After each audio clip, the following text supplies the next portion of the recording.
Hey, everybody, what's going on? Jeff Rieger, another episode of the Daily Ticket. This one for the 29th of January. It's a Monday, it's 2024, and fuck. Like, honestly, I'm a little sick. Nobody cares. Got home from vacation. It's not COVID, but yeah. And then I was forced to watch yesterday's NFC title game.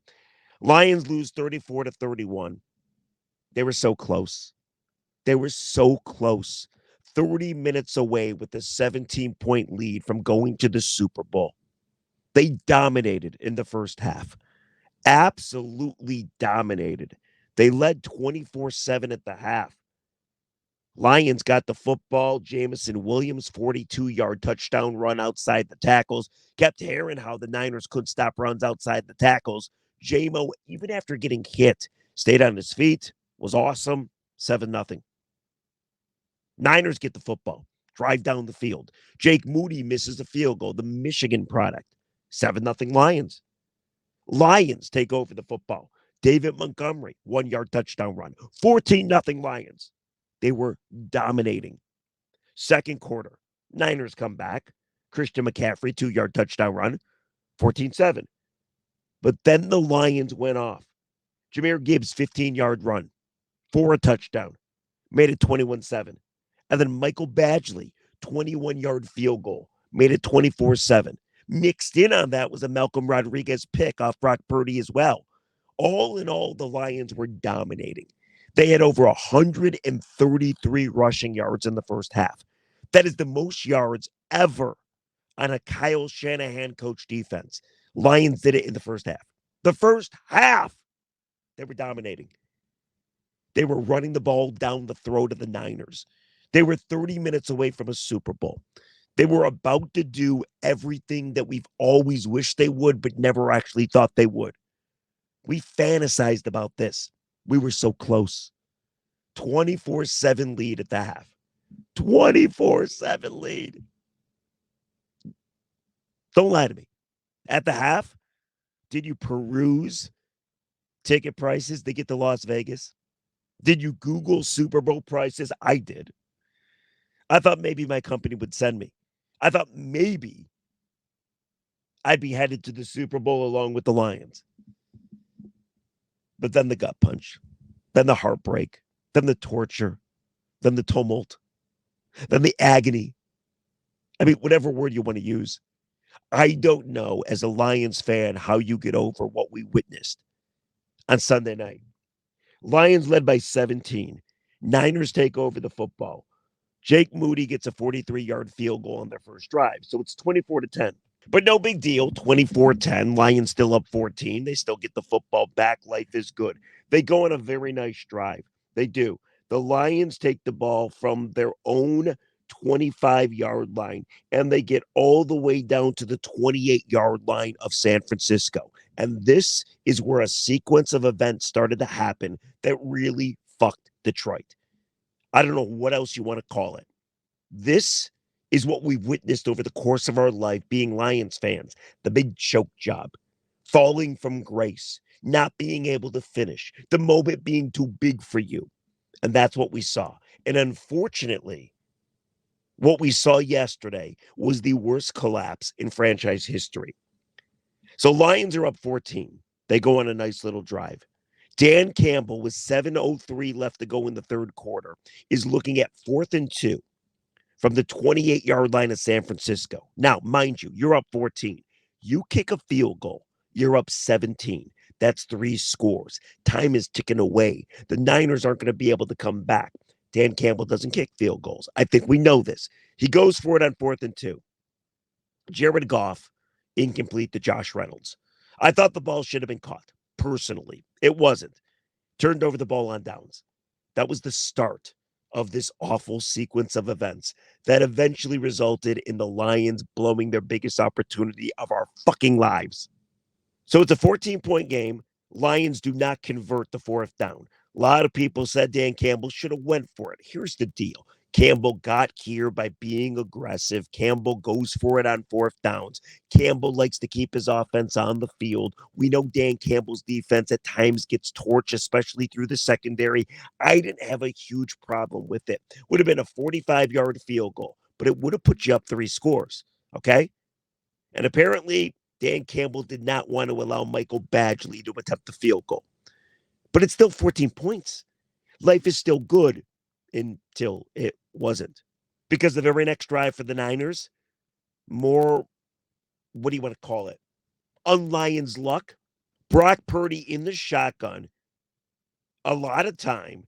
Deep pass to Brandon Ayuk. It hit the mask and face of Vildor, the Lions corner. I kid you not. Like only the Lions, Vildor is going back. The ball hits him in the face mask. Somehow Ayuk sticks with the football. He ends up catching it off Vildor's face.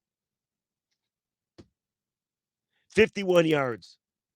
All the way down to the Lions' 4-yard line.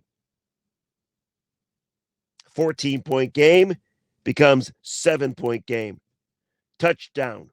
Brock Purdy to Ayuk for 6 yards on 3rd and goal from the 6. Moody, extra point, good. 7-point game. In the span of literally 3 minutes, Lions pissed away their lead. But it's still okay, right? It's still okay. You're up by 7 points. You have been able to run on San Francisco. Get the offense back in check. All season long, the Lions have answered the bell. All season long, the Lions have found a way to win.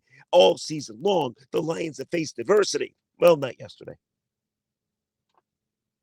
Lions get the ball. Jahmyr Gibbs fumbles. Niners pick it up. Think about this for a second. Think about this. It starts with the 4th and 2. Don't convert. Then this ridiculous pass that Brock Purdy throws goes off the face of Vildor and into the hands of Ayuk, results in a touchdown. And then you fumble the football. What did the Niners do? Score a touchdown. Christian McCaffrey up the middle. Tie game.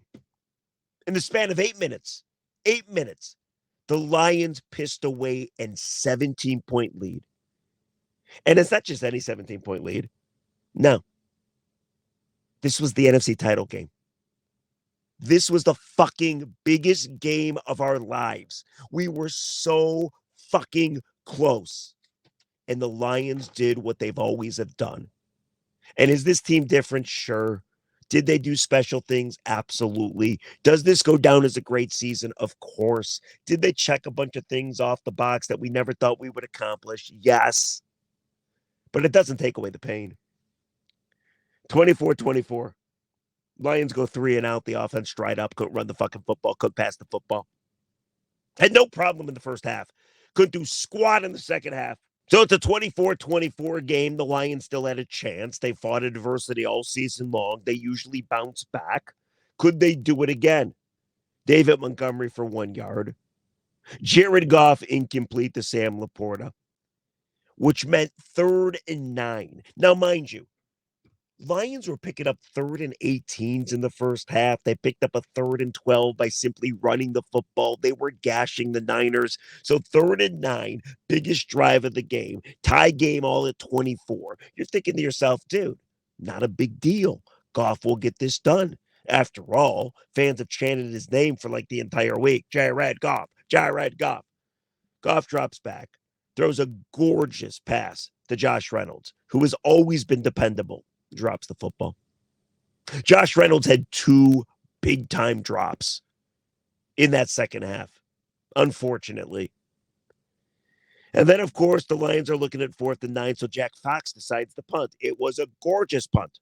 So Chase Lucas unable to down the ball at the 1. The Niners take the football at their own 20. They march down and they get themselves a field goal. Jake Moody, 33 yards, good. And all of a sudden, it's 27-24. Now, in that drive, by the way, Ife Melifonwu had an unbelievable chance to sack Brock Purdy. He wasn't able to do that, unable to wrap him up. And, of course, Brock Purdy was able to complete a pass, and that was just more bad Lions luck. But it wasn't done.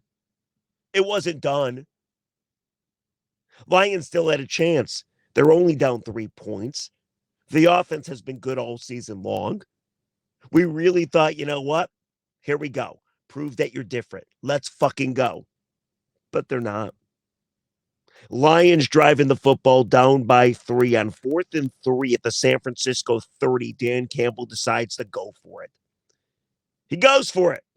Why are you going for it, Dan? I get it. You're Dan Campbell. I know we like the aggressiveness. Maybe it's unfair to torch him because he decided to go for it on 4th down because that's who he is. But my goodness, at some point, you got to be able to help yourself.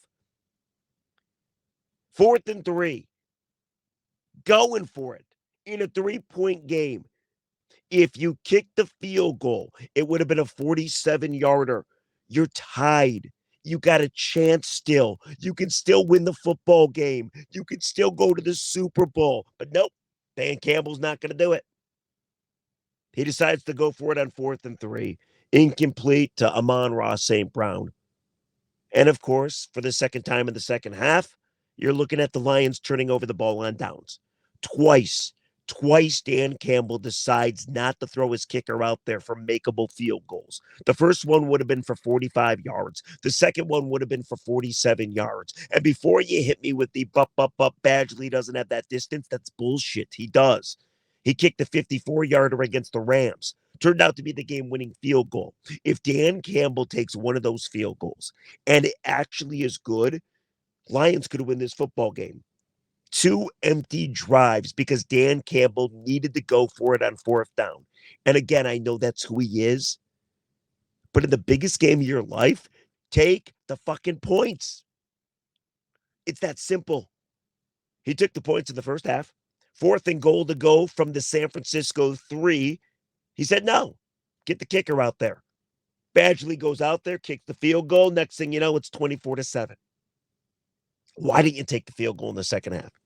Dan Campbell's been a great coach, a sensational coach. Nobody's going to say otherwise. But the aggressiveness killed the Lions yesterday. I think it's that simple.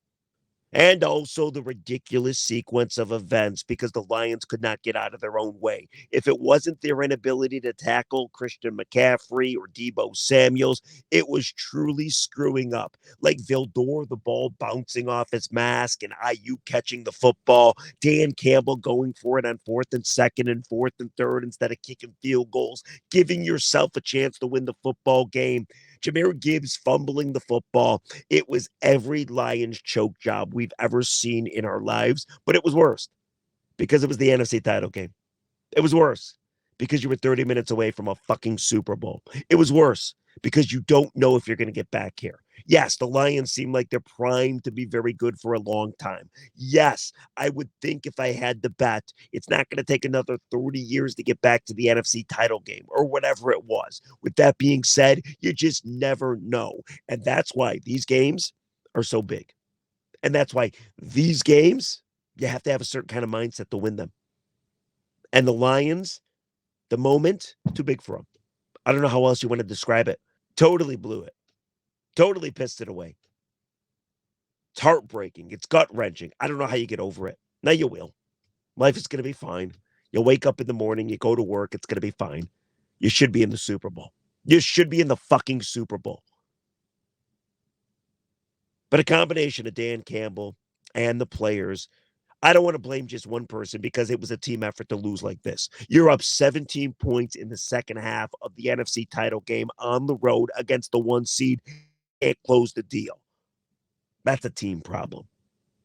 Pathetic. Absolutely pathetic. I called it something on Twitter. People got very angry at me. I'm going to read this to you. You can tell me if you agree or disagree. Sorry, I can't yell and scream too much because my voice isn't quite there. But here's what I said. I said, on a night where we were supposed to put all the heartbreak behind us and advance to a place we never thought was possible. Instead, we suffer the worst collapse we've ever seen. Bravo, SOL. Bravo. Your greatest work of all time. Absolutely agonizing. And people, of course, got very angry at me. People said I don't deserve to have a job. People say I suck at my job. People say I'm better at that. People say I was just going after low-hanging fruit. But it was SOL. It was. It's exactly what it was.